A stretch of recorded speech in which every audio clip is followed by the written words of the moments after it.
तो दोस्तों, सामान्य लोगों की जिंदगी में प्लान में अक्सर शादी शामिल होती है, लेकिन शादी होते ही तलाक की संभावना के दरवाजे भी अपने आप खुल जाते हैं। शादी ना हो तो तलाक संभव ही नहीं है। तो ये कहानी है एक मैच मेकर निराली बोरा और दूसरा शादीशुदा जोड़ों का तलाक दिलाने वाला फैमिली लॉयर कौस्तुभ चौगले की। तो आइए इस मूवी के एक्सप्लेनेशन को शुरू करते हैं, जिस फिल्म का नाम है प्लान ए प्लान बी। और अगर वीडियो आपको अच्छा लगे तो वीडियो को लाइक जरूर कीजिएगा और इसी तरह के वीडियोस पाने के लिए आप हमारे चैनल को सब्सक्राइब भी कर सकते हैं। तो फिल्म की शुरुआत होती है कौस्तुभ चौगले से, जिसे सभी लोग कौस्टी बुलाते हैं, जो कि एक डिवोर्स लॉयर है। कौस्टी ने अभी तक कई सारे तलाक करवाए हैं। दरअसल वो एक प्रोफेशनल डिवोर्स लॉयर है। तो वहीं दूसरी तरफ निराली बोरा एक मैच मेकर है और वो लोगों की शादियां करवाती है। दोनों का काम एकदम ठीक ढंग से चल रहा होता है, लेकिन प्रॉब्लम तो तब हो जाती है जब दोनों एक विशाल बिल्डिंग में एक ऐसे फ्लोर पर अपने आमने सामने दफ्तर बनाते हैं जो कॉमन स्पेस पर है। दो पड़ोसी दफ्तर, एक जोड़िया बनवाने का काम करता है तो दूसरा जोड़ी तोड़वाने का। ऐसे में दोनों को प्रॉब्लम्स होना तो तय है। इसलिए यहाँ पर कौस्टी निराली से मिलने के लिए जाता है और उसे अपना कार्ड देता है और साथ में वो निराली को एक ऑफर भी देता है। वो उससे कहता है कि अगर शादियां तोड़वाने में वो उसके साथ कोऑपरेट करे तो वो उसे 8% देगा। तो निराली समझ जाती है कि कौस्टी एक सेल्फिश आदमी है और यहीं से इनके बीच तकरार और झगड़े की शुरुआत होती है। अब आगे हमें कौस्टी के बारे में भी कुछ बातें पता चलती है कि जैसे कौस्टी भले ही डिवोर्स लॉयर हो, लेकिन वो अपनी लाइफ को एंजॉय करता है और अक्सर पार्टियों में जाकर डांस भी करता है। उसके दो दोस्त भी हैं। साथ ही यहाँ पर निराली के बारे में पता चलता है कि निराली को डांस बिल्कुल भी नहीं आता है। उसका भाई हमेशा उसे डांस सिखाने में लगा रहता है, लेकिन निराली को तो बिल्कुल भी नहीं आता है। अब उस रात कौस्टी टल्ली हो जाता है, जिसके बाद उसके दोनों दोस्त उसे अपने घर लेकर आ जाते हैं। वो दोनों कुछ करना चाहते थे, लेकिन कौस्टी की ऐसी हालत देखकर वो कुछ नहीं करते। जिसके बाद जब उसका दोस्त सुबह उठता है और वो देखता है कि कौस्टी तो किसी लड़की के साथ सो रहा है, तो वो पूरी तरह से हैरान रह जाता है। कौस्टी उसे बताता है कि रात को उसकी नींद खुली थी। रात में वो बहुत अकेला फील कर रहा था और जैसे ही उसने टिंडर चेक किया तो एक मैच निकला, तो उसने उस लड़की को घर ही बुला लिया। अब दोनों फिर से अपने ऑफिस आ जाते हैं, जहां पर मिलने के बाद उनके बीच में फिर से झगड़ा होना शुरू हो जाता है। होना भी जरूरी है, क्योंकि एक मैच मेकर है तो दूसरा डिवोर्स लॉयर है। मतलब कि दोनों की थिंग्स और दोनों की बातें और दोनों का सोचना तो एकदम अलग होगा। इसलिए उन दोनों के बीच में अक्सर छोटी छोटी बातों पर झगड़ा हुआ करता है। निराली अपने क्लाइंट्स को बहुत ही अच्छे से समझाती है। उनके बीच में जब भी कोई तकरार आती है तो निराली उन्हें बहुत ही अच्छे से समझा कर पहुंचा देती है। तो वहीं दूसरी तरफ कौस्टी के पास तलाक वाले क्लाइंट्स आते हैं और कौस्टी भी उन्हें बहुत ही अच्छे से समझाता है कि उन्हें तलाक कर लेना चाहिए, क्योंकि तलाक के बाद भी एक दूसरी जिंदगी आपका इंतजार कर रही होती है। आगे हम देखते हैं कि जब कौस्टी अपने सेक्रेटरी के साथ बैठा होता है और वो जब निराली के बारे में उसे बता रहा होता है कि वो बहुत ही खराब लड़की है, उसे कोई भी नहीं झेल सकता। अगर उसका कोई बॉयफ्रेंड भी होगा तो वो उसे गला पकड़कर मार देगा। और ये बात सारी की सारी निराली सुन लेती है और उसे बहुत ही ज्यादा बुरा लगता है और उसके आंखों में से आंसू भी निकल आते हैं। तब वो गुस्सा होकर वहां से चली जाती है और ये बात कौस्टी को भी पता चल चुकी है कि निराली ने उसकी बातें सुन ली है। अब नाइट में कौस्टी जब अपने दोस्त के साथ बैठा था तो वो रुंजुन नाम की एक लड़की के बारे में बात कर रहा था कि उसकी वजह से उसकी लाइफ खराब हो गई है। तो वहीं दूसरी तरफ निराली को लेकर उसकी माँ हमेशा ये कहती रहती है कि उसे कोई लड़का चूज कर लेना चाहिए, लेकिन यहाँ पर निराली किसी को भी चूज नहीं कर पाती, क्योंकि पास्ट में वरुण नाम के एक लड़के को वो अभी तक नहीं भूल पाई है। और जब एक दिन कौस्टी अपने ऑफिस में बैठा था तो अचानक उसके पास रुंजुन का मैसेज आता है और जैसे ही वो रुंजुन का मैसेज देखता है तो कौस्टी तुरंत ही अपने ऑफिस से भाग निकलता है और उसे इस तरह से भागता हुआ देख निराली देख लेती है। निराली समझ जाती है कि कुछ न कुछ प्रॉब्लम तो जरूर है और फिर थोड़ी देर के बाद रुंजुन नाम की लड़की ऑफिस में आती है और यहाँ पर वो लड़की निराली को बताती है कि वो कौस्टी की वाइफ है और वो कौस्टी को लेकर काफी गुस्से में भी लग रही थी। इसलिए निराली का इंटरेस्ट बढ़ जाता है कौस्टी के बारे में जानने के लिए। दोनों बैठकर कॉफी पीते हैं और काफी सारी बातें करते हैं।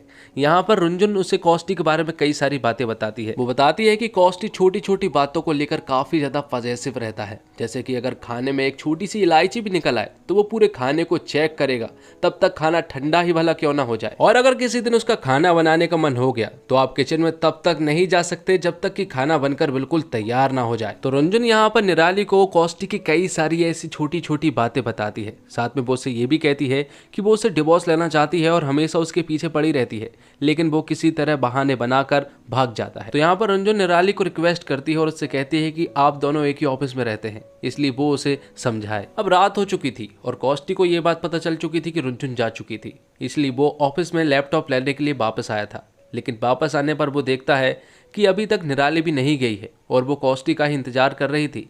साथ ही वो यहाँ पर रुनझुन की बातें करने लगती है जो कि कॉस्टी को बिल्कुल भी पसंद नहीं आती और वो निराली से बिना बात किए ही यहाँ से चला जाता है। अब रात में निराली काफी ज्यादा मात्रा में ड्रिंक्स कर लेती है, जिसके बाद वो ऊट पटांग डांस करने लगती है और जब वो घर जा रही थी तो वो कॉस्टी के पास कॉल करती है और उसे बहुत सारी गालियां सुनाती है। और कॉस्टी उस वक्त अपने दोस्तों के साथ बैठा हुआ था और कॉल जो है वो लाउड स्पीकर पर था, इसलिए उसके दोस्त भी ये सारी बातें सुनकर हैरान रह जाते हैं। अब अगली सुबह निराली को रियलाइज होता है कि उसने कॉस्टी को काफी सारी गालियां देकर गलती कर दी, इसलिए वो ऑफिस छिपते छिपाते हुए आती है। लेकिन यहाँ पर दूसरी तरफ कॉस्टी का हाल तो बहुत बुरा ही था, क्योंकि वो सारी बातें सही थी और वो सारी बातें कॉस्टी के दिल पर लगी थी, इसलिए वो काम में फोकस कर ही नहीं पा रहा था। उसके दिमाग में वही सारी बातें चल रही थी जो कि निराली ने कल रात बोली थी। जिसके बाद वो निराली के पास कुछ बोलने के लिए जाता है तो देखता है कि निराली अपने क्लाइंट्स के साथ बिजी थी और वो काफी अच्छे तरीके से उन्हें समझा रही थी। तो यहाँ पर कॉस्टी उससे कुछ बोलने के लिए आता है, लेकिन इस तरह से समझाता हुआ देखकर कॉस्टी उससे कुछ भी नहीं बोल पाता और चुपचाप ही वहां से चला जाता है। थोड़ी देर के बाद निराली की माँ ऑफिस आती है और उनकी मुलाकात जब कॉस्टी से होती है और कॉस्टी को जब पता चलता है कि वो निराली की माँ है तो कॉस्टी निराली को जलाने के लिए उसकी माँ से अट्रैक्ट होकर बात करने लगता है और बातों ही बातों में कॉस्टी निराली की माँ को इम्प्रेस भी कर देता है। साथ में निराली की माँ सबको इन्वाइट करती है कि उसका 60th जन्मदिन पास में ही है, इसलिए वो सभी को इनवाइट करने के साथ साथ ये भी कहती है कि उसने डांस का प्रोग्राम भी रखा हुआ है,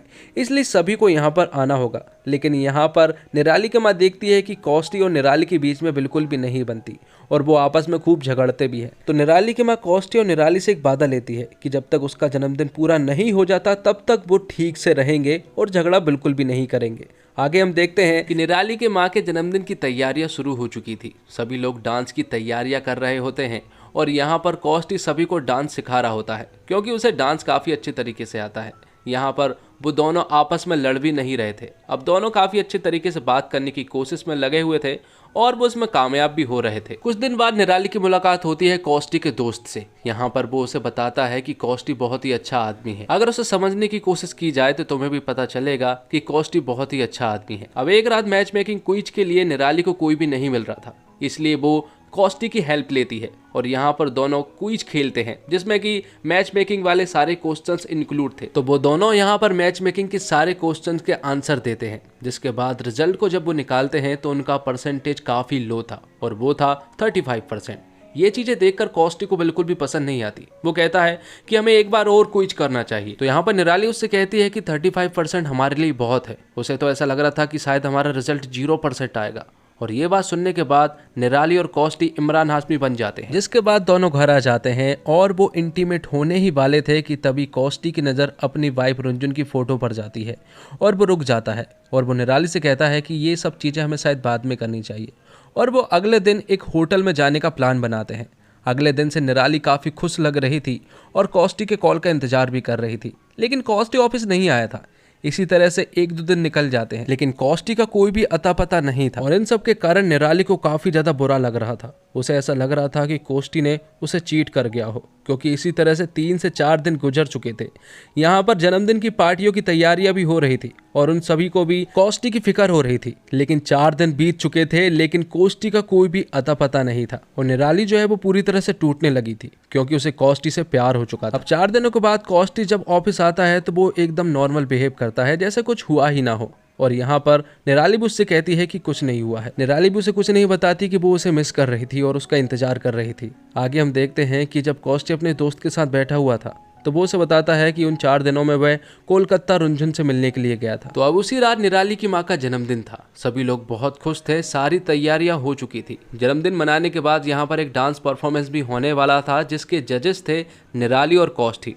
यहाँ पर कॉस्टी निराली को कुछ बातें बताना चाह रहा था, लेकिन निराली उससे कहती है कि उसे नहीं जानना है और वो अपनी माँ के डांस को एंजॉय करने लगती है। जिसके बाद उन दोनों की बारी आती है, लेकिन निराली कॉस्टी के साथ डांस नहीं करना चाहती थी। इसके बावजूद कॉस्टी निराली के साथ डांस करता है। डांस करने के बाद निराली को बहुत बुरा लगता है, वो इसलिए क्योंकि कॉस्टी उससे प्यार नहीं करता। इसके बावजूद वो इसके इतने नजदीक आने की कोशिश क्यों कर रहा है। थोड़ी देर के बाद कॉस्टी निराली के पास आता है और वो उससे कहता है कि वो कोलकाता अपनी वाइफ को डिवोर्स देने के लिए गया था, क्योंकि अगर वो अपनी वाइफ को डिवोर्स नहीं देता तो हमारा रिश्ता आगे कैसे बढ़ता। और इसी के साथ वो निराली को प्रपोज भी कर देता है और निराली भी हाँ कर देती है, जिसके बाद दोनों एक साथ हो जाते हैं। तो अब कुछ दिन बीतते हैं और दोनों के ऑफिस एक ही बिल्डिंग में थे और दोनों अपने काम को सही तरीके से कर रहे थे और वो अपने काम को लेकर काफी खुश भी थे। तो दोस्तों, कहानी जिन रास्तों पर चलती है उनमें कोई नयापन या रोमांच नहीं है। रोमांस जरूर थोड़ा है, लेकिन वह भी सेंटर में नहीं आता। दोनों किरदार धीरे धीरे आगे बढ़ते हैं। उनके आसपास के लोग जरूर चाहते हैं कि वे अपने जीवन में आगे बढ़े, उनका कोई जीवन साथी हो, मगर इस पूरी कहानी में उतार चढ़ाव नहीं मिलते। क्लाइमैक्स भी सपाट और बेवजह की जिज्ञासा पैदा करने की कोशिश करता है, जबकि हर हाल में आप सामने आने वाला नतीजा जानते हैं। राइटर डायरेक्टर यहाँ दर्शकों के मन मस्तिष्क से खेल नहीं पाते। दरअसल यह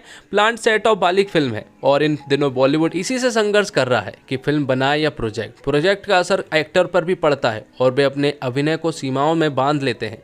उनके हाव भाव और संवेदना प्रोजेक्ट की सीमाओं को तोड़ नहीं पाती। इस कहानी में संभावनाएं थी, किरदारों को अच्छे से लिखा गया है। रितेश एक ऐसे व्यक्ति है जो एक किस्म का परफेक्शनिस्ट और आत्म केंद्रित है। हर चीज वह सलीके से चाहता है, जबकि तमन्ना ऐसी भावुक युवती है जिन्होंने अपने प्यार को एक हादसे में खो दिया है। दोनों के पेशे भी रोमांचक है और दोनों आमने सामने हैं। इसके आसपास के किरदार भी काफी गुंजाइश थी, लेकिन कमजोर राइटिंग और घटनाक्रम को अच्छे से ना उकेरे जाने के कारण फिल्म कमजोर पड़ गई। लीड एक्टर के अतिरिक्त निर्देशक ने बाकी कलाकारों से एक्स्ट्रा जैसे बर्ताव किया। यहाँ तक कि रितेश से तलाक लेने वाली पत्नी रुंझुन के किरदार को भी हंसिए जैसे ट्रीटमेंट दिया, जबकि विदिता बाग के किरदार के लिए एक फिल्म में काफी गुंजाइश थी। लेकिन फिल्म का गीत संगीत बहुत ही उम्दा था। तय स्पेस से फिल्म को अच्छे ढंग से शूट किया गया है। रितेश अपने रोल में जमे हैं, लेकिन प्रोजेक्ट में फिट किरदार के कारण वह सीमाओं को तोड़ नहीं पाते।